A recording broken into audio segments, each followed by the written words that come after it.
New to HBO Max and theaters comes Godzilla vs. Kong. Adam Wingard directs this movie starring Alexander Skarsgård, Millie Bobby Brown, Rebecca Hall, Brian Taylor Henry, Eiza González, Demián Bichir, and many others, including Kong and Godzilla CGI'd in it.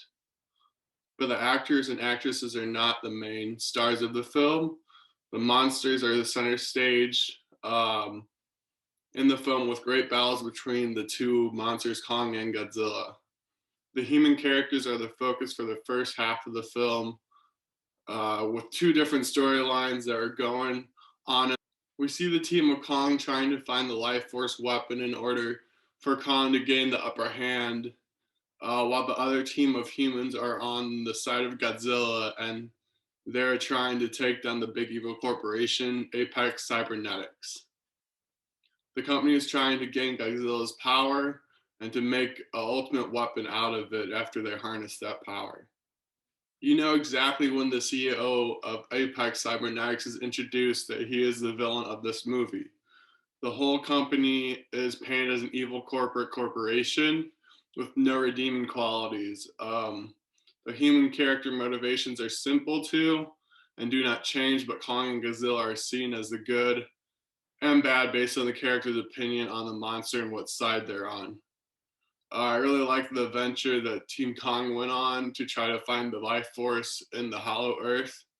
The life force is at the center of the earth, and it's believed that the earth is hollow and there's a whole nother ecosystem down there.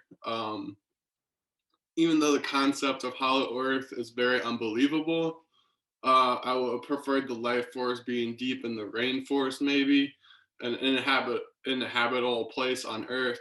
Antarctica would have been good place for life force since they already went there and Kong's team entered Hollow Earth there. I think it would be better if the life force was just out on the ice somewhere buried into a glacier. But that being said, Kong's CGI fur looked incredible in the snow in Antarctica.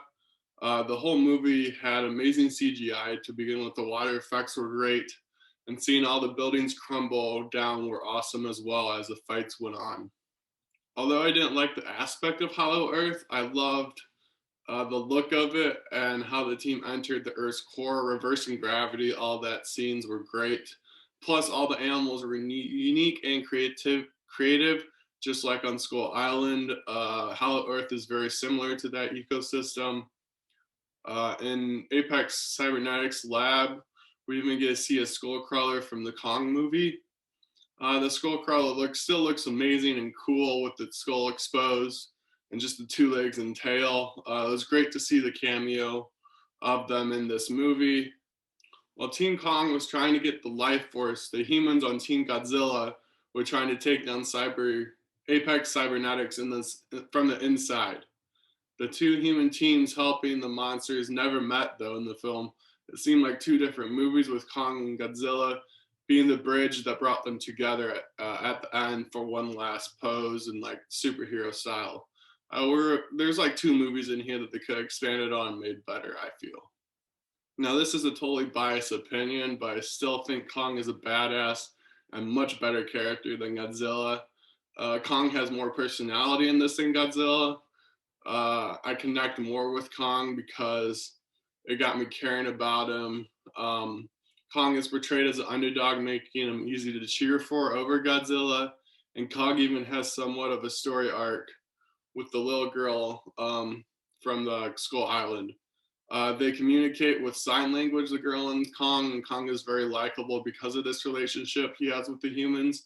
And it's just that human connection that makes him overall better than Godzilla, I think, along with the CGI of him and his motivation of how he protects the humans and just protecting his land and trying to be king and rule everything.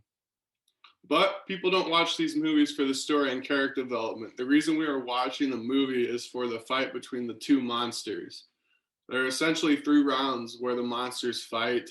Each battle is incredible with cool and innovative attacks at different environments. The monsters punch really slowly too because of their size. I like this choice that they made with each fight. The monsters ramped up the intensity each time.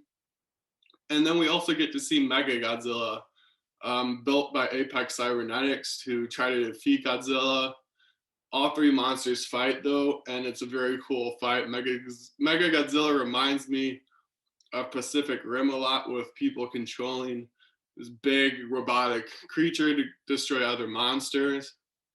But I really would just liked another real monster.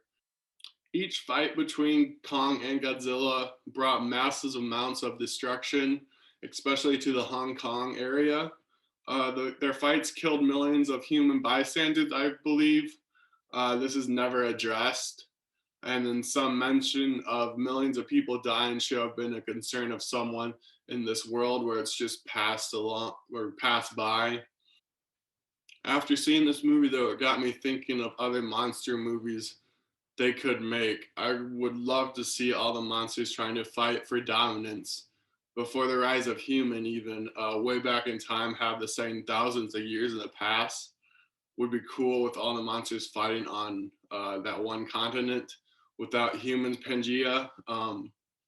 That would be cool, and seeing them just all brawl out and see who's the dominant monster. Godzilla vs. Kong is still a good movie with excellent monster fights. I would give this movie a 70 out of 100, same score as Kong Skull Island.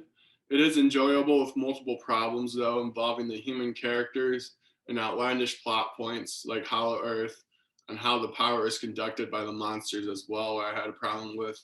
But overall, it was fun to watch, enjoyable, and some great fights that you can see with the monsters.